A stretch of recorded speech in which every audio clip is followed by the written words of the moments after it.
নিয়ে আমাদের একটা ভ্রান্ত ধারণা হলো যে রূপকথা শুধু লেখা হয় ছোটদের জন্য। ব্যাপারটা কিন্তু একদমই ভুল।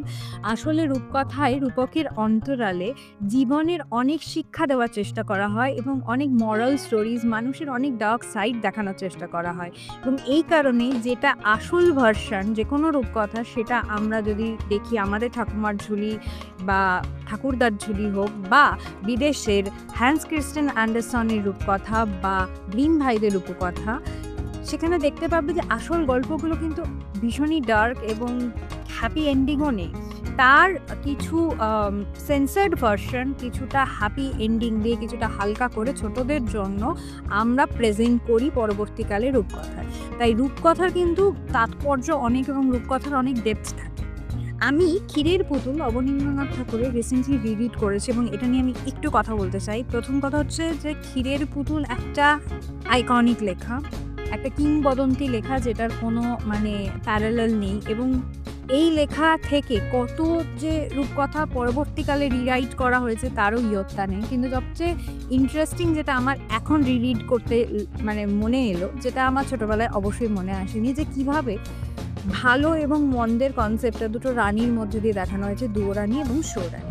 এটা কখনোই কিন্তু কোনো পুরুষ চরিত্রের মধ্যে দিয়ে রূপকথায় দেখানো হয়নি। সবসময় একজন ভালো রানী এবং খারাপ রানী। এবং ভালো রানী কে? সুয়োরানী হচ্ছে খারাপ রানী, যে নিজের ভোগবিলাস নিয়ে থাকে, নিজেকে ভালোবাসে এবং মেটেরিয়ালিস্টিক জিনিসপত্রকে ভালোবাসে, রাজাকে ভালোবাসে না। আর দুয়োরানী হচ্ছে এমন একজন মানুষ যে নিজেকে ত্যাগ করে, রাজার জন্য নিজের অনেক স্যাক্রিফাইস করে। তো এই যে সোসাইটির কনসেপ্ট, কে ভালো নারী কে খারাপ নারী, সেইটার কিন্তু একটা উদাহরণ এটার মধ্যে পাওয়া যাচ্ছে।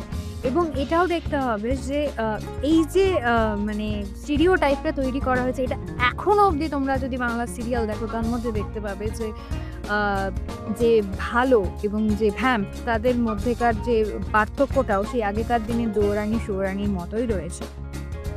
নেক্সট আপ, রাজার যে চরিত্রটা, সে যতই ভুল করুক, যতই খারাপ হোক, পরবর্তীকালে কিন্তু আমাদের যে সিম্প্যাথি রাজার জন্যই থাকছে।